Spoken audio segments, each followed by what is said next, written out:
మా పొట్ట నింపడం కోసం జనం పొట్ట కొట్టాలన్నా అన్న, నేను మీకు పుట్టకుండా ఉండాల్సింది. నోర్మయ్, వయసుకు మించిన మాటలు. నాన్నగారితో ఇలాగైనా మాట్లాడేది? పోలమ్మకి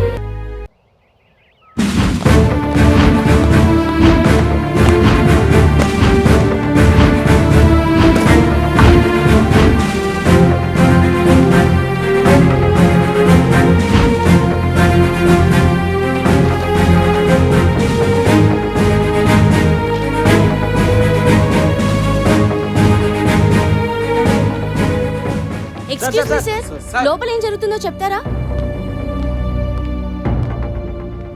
మా సీనియర్ ఆఫీసర్ వచ్చి మీతో మాట్లాడతారు. ఇంకా సర్చ్ జరుగుతూనే ఉంది.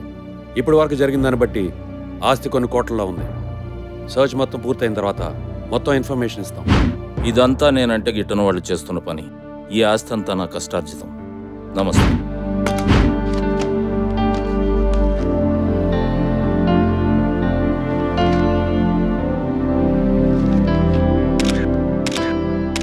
సైన్ చేయండి సార్.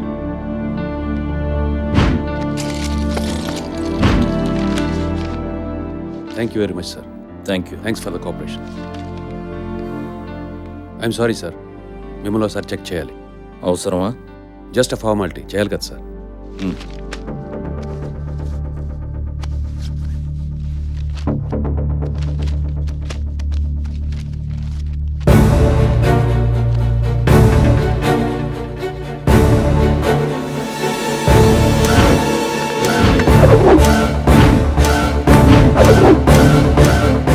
ఏసీబీ పట్టుకున్న మొత్తానికి నేను అకౌంట్ చూపించుకోగలను, కానీ వాళ్ళు తీసుకెళ్లిన పెన్ డ్రైవ్లో ఉన్న బినామీ డీటెయిల్స్ బయటపడకూడదు. ఆ డీటెయిల్స్ అన్నీ వాళ్ళ రికార్డ్స్లోకి ఎక్కకముందే అది మన చేతికి రావాలి. ధర్మతేజ పొలిటికల్గా బాగా ఇన్ఫ్లుయెన్స్ ఉన్న వ్యక్తి. నాకు తెలుసు. ఆయన ఈరోజు సస్పెండ్ అయినా రేపు మీ పై ఆఫీసర్గా రావచ్చు. నిజమే, కానీ అన్నీ రికార్డ్ అయ్యి ఉన్నాయి.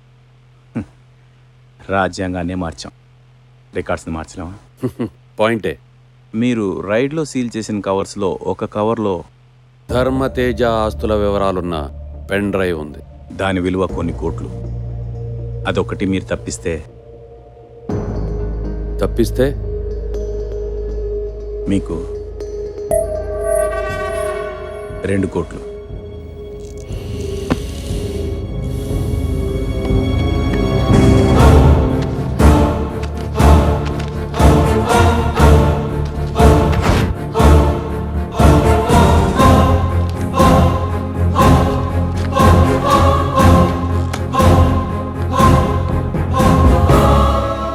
మీరు కూడా? నేను మనిషినేనయ్యా. ఆ విషయం మీరు మర్చిపోయారు. అందుకే 2 కోట్లు కావాలంటే నీకు షేర్ ఇస్తాను.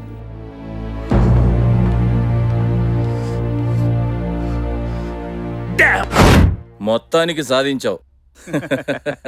2 కోట్లు అనగానే ఆఫీసర్ గొంతు తడారిపోయింది సార్. ఇన్నాళ్ళు నేను ఎంత సంపాదించానో లెక్క చూసుకోలేదే. ఏసీబీ రైడ్ జరిగినాక అని తెలిసింది మనం సంపాదించింది 100 కోట్లు. ఏదైతే ఇది మన చేతికొచ్చింది. సురేఖ, మా ఇద్దరికి టీ తీసుకురా. అలాగే. మా ఇటురా. ఏమైందిరా? స్కూల్లో తలెత్తుకోలేకపోతున్నాను నాన్న. ఏ? అందరూ నన్ను లంచగొండి కూతురు అంటున్నారు. వాళ్ళ మొహం వాళ్ళకేం తెలుసు? అదంతా అబద్ధం రా. మా పొట్ట నింపడం కోసం జనం పొట్ట కొట్టాలన్నా అన్న, నేను మీకు పుట్టకుండా ఉండాల్సింది. నోర్మయ్, వయసుకు మించిన మాటలు. నాన్నగారితో ఇలాగైనా మాట్లాడేది? పోలమ్మకి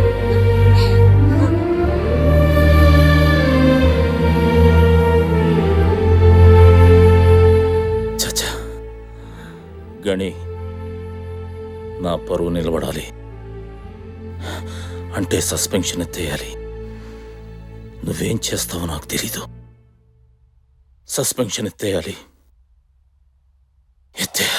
నమస్తే అన్న. రాగని ఎన్నాళ్ళైందయ్యా నిన్ను చూసి. భలేవాడు అయ్యా. కూర్చో. ఏంటి చాలా రోజులకు వచ్చావు?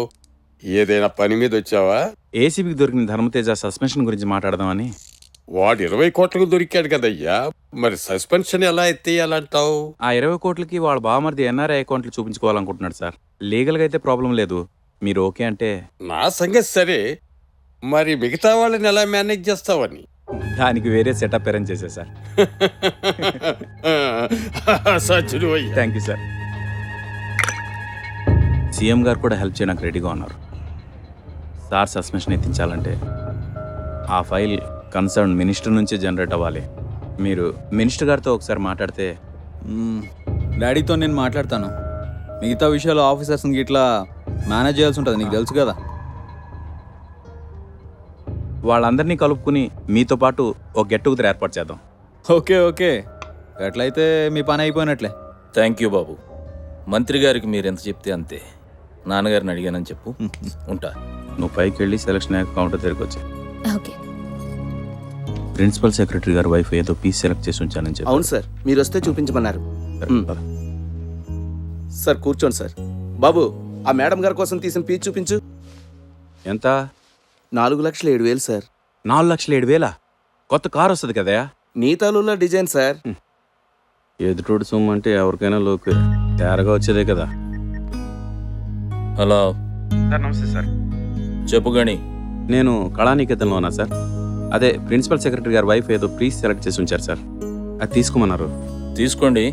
ఎంత? 4,07,000 సార్. డబ్బాళ్ళది కాదుగా, గట్టిగానే సెలెక్ట్ చేసి ఉంటారు. అంటే మన సస్పెన్షన్ ఎత్తించడంలో చాలా హెల్ప్ చేశారు సార్. తీసుకో. Okay sir. ఇదిగోండి సార్. ఈశ్వర్ బ్యాగ్స్ తీసుకుందురా. Thank you sir. Yes mummy, daddy, mummy, daddy.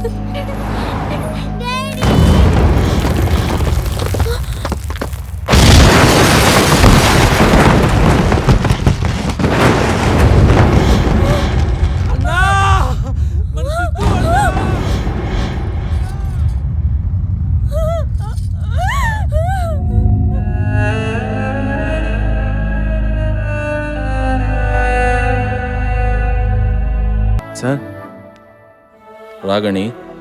మీరు ఇక్కడ? సారీ గణి, మీ అబ్బాయి గురించి తెలిసింది. ఆ రోజు నెల్లూరు హెల్త్ క్యాంపులో ఉన్నాను. పర్లేదు సార్. మీరేంటి ఇక్కడ? ఆశ్చర్యంగా ఉందా? పదా చెప్తా. అందరికీ వచ్చిన డౌటే నీకు కూడా వచ్చిందా గణి? మరణము మార్పు సడన్గానే జరిగిపోతాయి, అందుకు ఒక క్షణం చాలు. అలాంటి క్షణాన్ని నేను చూశాను. నేను ఒకరోజు ఢిల్లీ నుంచి హైదరాబాద్ ఫ్లైట్లో వస్తున్నాను. ఫ్లైట్ ఇంజన్లో ప్రాబ్లం అన్నారు. క్రాష్ ల్యాండింగ్ అవుతుందని అనౌన్స్ చేశారు. ఫ్లైట్ చాలా స్పీడ్గా కిందకు కూలిపోవడం మొదలుపెట్టింది. లోపలందరూ అరుపులు, ఏడుపులు. అది కూలిపోతున్నంతసేపు చావుని చాలా దగ్గరగా చూశాను. ఆ క్షణాల్లో గడిచిన నా జీవితం అంతా నా కళ్ళ ముందు కట్టినట్టు కనబడింది. అప్పటి వరకు నేను చేసిన అన్యాయాలు, అక్రమాలు, తప్పులు మాత్రమే కనిపించాయి. అదేంటో ఒక్క మంచి పని కూడా కనబడలేదు. భయం వేసింది. ఆ భయం మరణ భయం కంటే భయంకరంగా కనిపించింది. ప్రాణాలు గుప్పెట్లో పెట్టుకొని చావుకి దగ్గరవుతున్న క్షణాల్లో దేవుడా ఒక్క ఛాన్స్ అని అడిగాను. అంతే. కూలిపోతున్న ఫ్లైటు ఒక్కసారిగా గాలిలో తేలింది. ప్రాణాలతో దిగో ఇలా బయటపడ్డాను. దేవుడు అవకాశం ఇచ్చాడు కదా, దాన్ని ఉపయోగించుకోవాలిగా. నేనెన్ని మంచి పనులు చేస్తే ఇంతకుముందు నేను చేసిన తప్పులన్నీ జరిగిపోతాయి చెప్పు. అందుకే జాబ్కి లాంగ్ లీవ్ పెట్టి అవినీతితో నేను ప్రజల దగ్గర సంపాదించిన డబ్బులు ప్రజలకే చెందాలని ఇలా హెల్త్ క్యాంపుల ద్వారా ఖర్చు పెడుతున్నాను. ఈ కొద్ది నెలల్లో గణి ఒక విషయం తెలుసుకున్నాను. చచ్చా, అనుక్షణం భయపడుతూ సంపాదించడమే కాదు, దాన్ని అనుభవించడానికి కూడా భయపడే డబ్బు నాది అనే ఆ పిచ్చానందం కన్నా, బినామీ పేర్లతో ఉన్న ఆస్తుల కాగితాలను చూస్తూ ఇది నాది అనే అబద్ధపు ఆనందం కన్నా, నీ వల్ల నాకు పునర్జన్మ దక్కిందయ్యా అని ఒక మనిషి చెప్పే థ్యాంక్స్లో ఉండే ఆనందం కొన్ని కోట్ల రెట్లు గొప్పది. మనం బతకాలనుకోవడం ఆశ, 10 మంది బతకాలనుకోవడం ఆశయం. ఆశ బతికేలా చేస్తుంది, ఆశయం చావు చావే లేకుండా చేస్తుంది. తెలుగు 1